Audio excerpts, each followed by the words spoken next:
Hi friends. இன்னைக்கு என்ன topic பார்க்க போறோம்னா, கர்நாடக போர்கள் பத்தி பார்க்க போறோம். கர்நாடக போர்கள் யாருக்கு யாருக்கும் நடுவுல நடக்கும்னு பார்த்தீங்கன்னா, பிரிட்டிஷ்க்கும், பிரெஞ்சுக்கும் நடுவுல நடக்கும். 1746ல ஸ்டார்ட் பண்ணி 1763 வரைக்கும் இந்த போர்கள் நடக்கும். இது 3 பிரிவா நடக்கும். முதல் கர்நாடக போர், 2ஆம் கர்நாடக போர், 3ஆம் கர்நாடக போர் அப்படின்னு சொல்லிட்டு.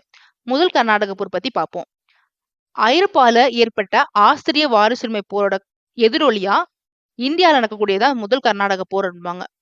அந்த ஆஸ்திரிய வாரிசுரிமை போர் யாருக்கும் யாருக்கும் நடுவுல நடக்கும்னு பார்த்தீங்கன்னா, ஐரோப்பால பிரிட்டனுக்கும், பிரான்ஸ்க்கும் நடுவுல நடக்கும். அதோட எதிரொலியா இங்கேயும் பிரெஞ்சும், பிரிட்டிஷும் சண்டை போட்டுட்டு இருப்பாங்க.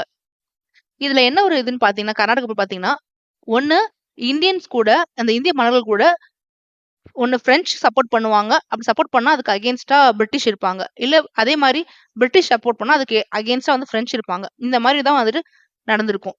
முதல் கர்நாடக போர் பார்த்தீங்கன்னா, 1746ல இருந்து 48க்குள்ள நடக்கும். 46ல நடந்த இந்த முதல் கர்நாடக போருக்கு இன்னொரு பேரு அடையார் போர்ன்னு சொல்லுவாங்க. ஏன்னா, அது நடந்த இடம் சென்னை அடையார் நதியில இருக்கக்கூடிய சாந்தோம் அப்படிங்கிற இடத்துல. யாருக்கு யாருக்கும் நடுவுல பார்த்தீங்கன்னா, கர்நாடக நவாப்பா இருக்கக்கூடிய அன்வாருதீனுக்கும், பிரெஞ்சு படைக்கும் நடுவுல நடக்கும்.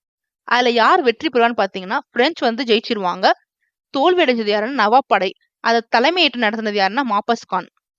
இது எந்த உடன்படிக்கைப்படி முடிவுக்கு வரும்னு பார்த்தீங்கன்னா, ஐலா-சாப்பிள் உடன்படிக்கைப்படி முதல் கர்நாடக போர் முடிவுக்கு வந்துரும். அந்த வருஷம் என்னன்னு பார்த்தீங்கன்னா, 1748. 46ல அடையார் போர் நடக்கும். 48ல உடன்படிக்கை வந்துரும். இந்த ஐலா-சாப்பிள் உடன்படிக்கை தான் அந்த ஐரோப்பால ஏற்பட்ட ஆஸ்திரிய வாரிசுரிமை போரை முடிவுக்கு கொண்டு வந்த அந்த உடன்படிக்கையா இருக்கும். அந்த உடன்படிக்கைப்படி என்ன பண்ணுவாங்கன்னு பார்த்தீங்கன்னா, சென்னையை திரும்ப பிரிட்டிஷ்டே கொடுத்துருவாங்க. அதுக்கு பதிலா வட அமெரிக்கால இருக்கக்கூடிய லூயிஸ்பர்க் அப்படிங்கக்கூடிய இடத்த பிரெஞ்சுக்கு ஆங்கிலேயர்கள் தந்துருவாங்க. இதுதான் நடக்கும். அடுத்து பாத்தீங்கன்னா, 2ஆம் கர்நாடக போர். இது எந்த வருஷம் நடக்கும்னு பாத்தீங்கன்னா, 1749ல இருந்து 1754 வரைக்கும் நடக்கும். இது ஒரு வாரிசுரிமை போர் தான் இதுக்கு ஒரு காரணமா இருக்கும். இது எப்படி பாத்தீங்கன்னா, கர்நாடகம் மற்றும் ஹைதராபாத் பகுதியில் இருக்கக்கூடிய அந்த ஆட்சியாளர்களுக்கு நடுவுல வாரிசுரிமை போர் ஏற்படும். யார் அடுத்து பதவிக்கு வருதுன்னு சொல்லிட்டு. அதுதான் இதுக்கான முக்கிய காரணமா இருக்கும். கர்நாடகாவை பொறுத்தவரைக்கும் பாத்தீங்கன்னா, சந்தா சாஹிப்க்கும், அன்வாருதீனுக்கும் நடுவுல பிரச்சனை இருக்கும். யார் அடுத்து பதவிக்கு வருதுன்னு. ஹைதராபாத்தை பொறுத்த வரைக்கும் முசஃபர் ஜங்குக்கும், நாசிர் ஜங்குக்கும் போட்டி இருக்கும். சோ ஒரு பக்கம் பிரெஞ்சு ஒருத்தவங்களையும், இன்னொரு பக்கம் ஆங்கிலேயர்கள் ஒருத்தவங்களையும் சப்போர்ட் பண்ணுவாங்க. அதனால இந்த போர் நடக்கும். இதுல சந்தா சாஹிப், முசஃபர் ஜங், பிரெஞ்சு இவங்க 3 பேரும் ஒரு கூட்டணி. அன்வாருதீன், ஆங்கிலேயர், நாசிர் ஜங் அவங்க 3 பேரும் ஒரு கூட்டணி. எந்த இடத்துல போட்டி நடக்கும்னு சொல்லிட்டு பாத்தீங்கன்னா, போர் நடக்கும்னா ஆம்பூர்ல நடக்கும். 1749ல ஆம்பூர்ல போர் நடக்கும். அதுல யார் வெற்றி பெறுவான்னு பாத்தீங்கன்னா, பிரெஞ்சு வெற்றி பெற்றும். பிரெஞ்சோட அந்த தலைமை தாங்கினது யாருன்னா, படைகளை டியூப்ளே ஏற்கனவே பார்த்திருப்போம் இவர. அந்த பிரெஞ்சுல இருக்கக்கூடிய முக்கியமான ஆளுநர்கள். அதுல அந்த டியூப்ளேவோட படை தான் வெற்றி பெறும்.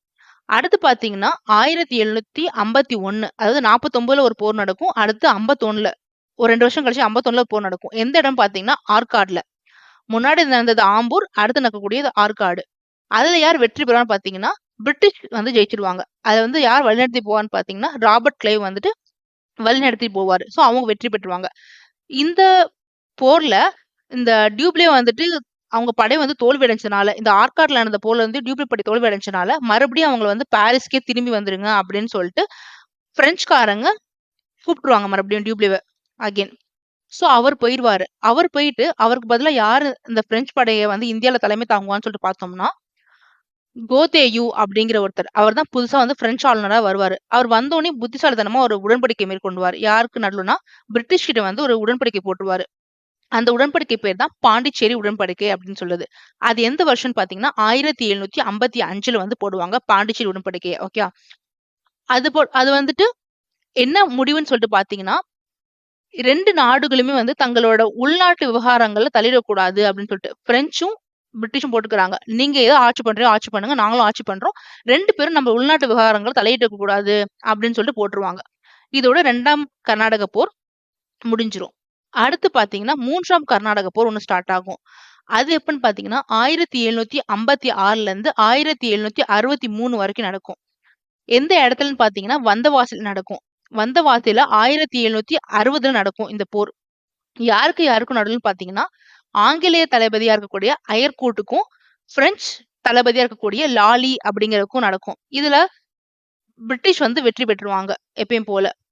ஸோ அப்போ வந்து உடன்படிக்கை நடக்கும். அதான் வந்து பாரிஸ் உடன்படிக்கை அப்படிங்கிறது. அது எந்த வருஷம்னு பார்த்தீங்கன்னா, 1763ல பாரிஸ் உடன்படிக்கை நடக்கும். அதுபடி ஐரோப்பாவுல நடந்த 7 ஆண்டு போர் முடிவுக்கு வந்ததுன்னா, இந்த போரும் வந்து முடிவுக்கு வந்துரும். அதான் அந்த பாரிஸ் உடன்படிக்கை. அவ்வளவுதான். இன்னைக்கு வந்து கர்நாடக போர்கள் பத்தி ஃபுல்லா பார்த்தோம். அடுத்த வீடியோல ஆங்கில கிழக்கிந்திய கம்பெனியோட ஆட்சி எப்படி வந்துட்டு இந்திய அளவுல ஸ்ட்ராங்கா நிறுவுனாங்க அப்படிங்கிறத பார்ப்போம். மேலும் பல டிஎன்பிஎஸ்சி தகவல் தெரிஞ்சுக்கிறதுக்கு சேனலை சப்ஸ்கிரைப் பண்ணுங்க. Thank you.